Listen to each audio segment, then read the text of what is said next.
Anand has arrived in New Delhi for her first two-day official visit to India. Both countries are seeking to reset diplomatic ties.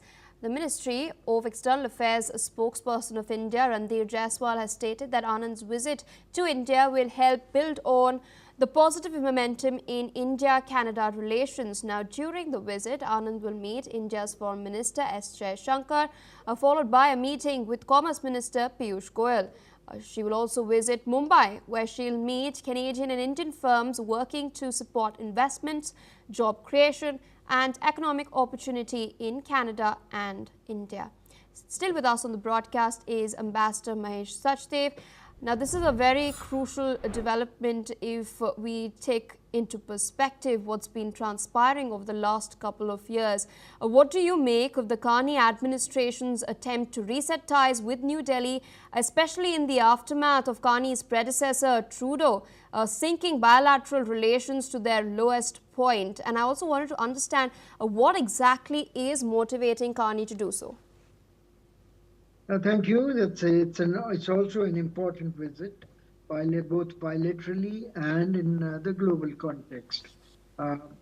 Bilaterally, as you rightly said, last Prime Minister Trudeau's regime was dependent on support from a pro-Khalistan Sikh party in the parliament, without which it was in a minority.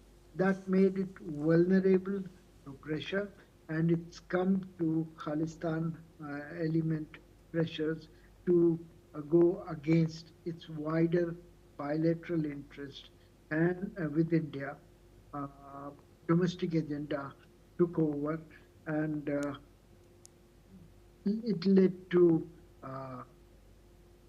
Trudeau's regime looking other side, while Khalistanis went on rampage, announcing prizes for killing of Indian ambassador, High Commissioner, and other diplomats, vandalizing Hindu temples, and so on and so forth. The change of regime and has reset the domestic agenda. New government by Prime Minister Carney is no longer dependent on pro-Khalistan elements, which have in any case been much reduced in the parliamentary election.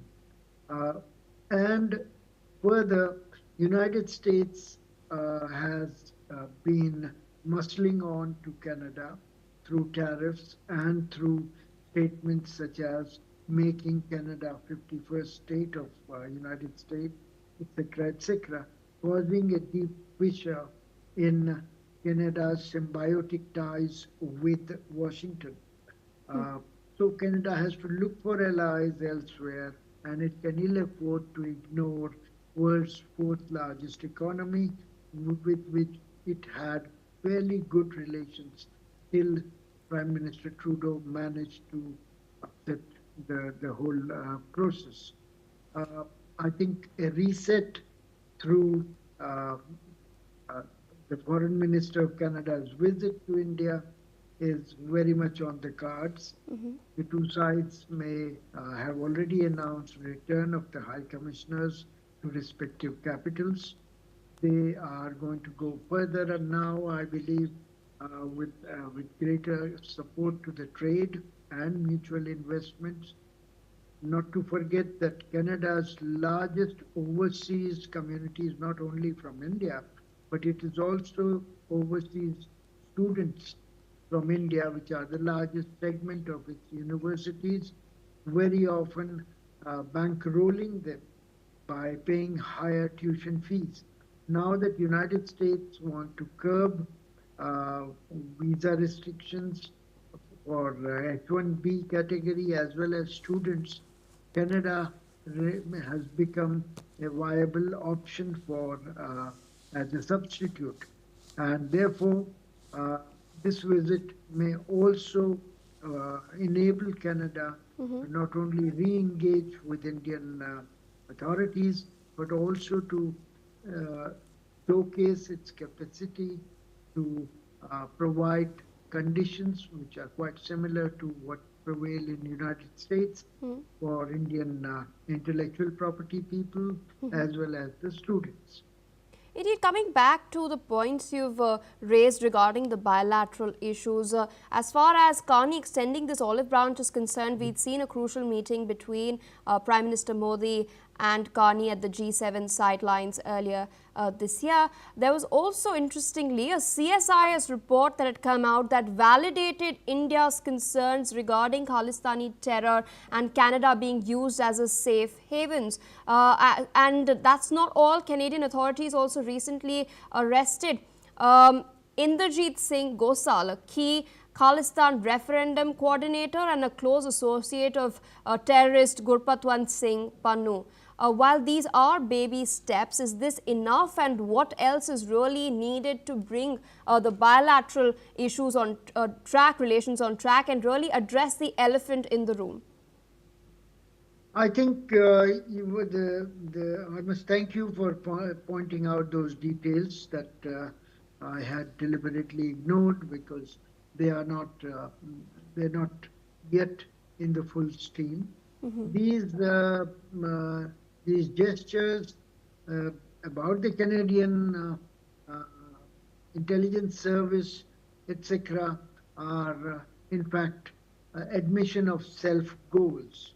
You would recall that when Kanishka attack took place as the largest civil aviation terror incident, Canada took more than 20 years to establish that Canadian authorities had slipped up and their slippage had contributed to this terrorist attack.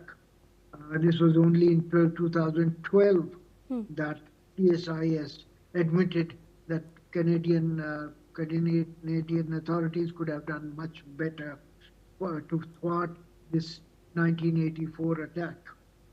Similar ex post facto claims are being made about other Khalistani elements that you have mentioned. I think these are admission of past culpability, and they should be extended to the current situation. We do hope that the two security authorities would collaborate and sort of remove these cancerous elements from affecting the bilateral ties.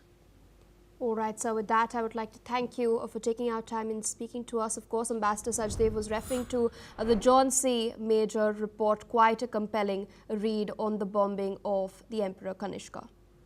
All right, viewers, with that, we're shifting our focus towards the United States of America. 4 people have lost their lives and at least 20 have been injured in a shooting at Willie's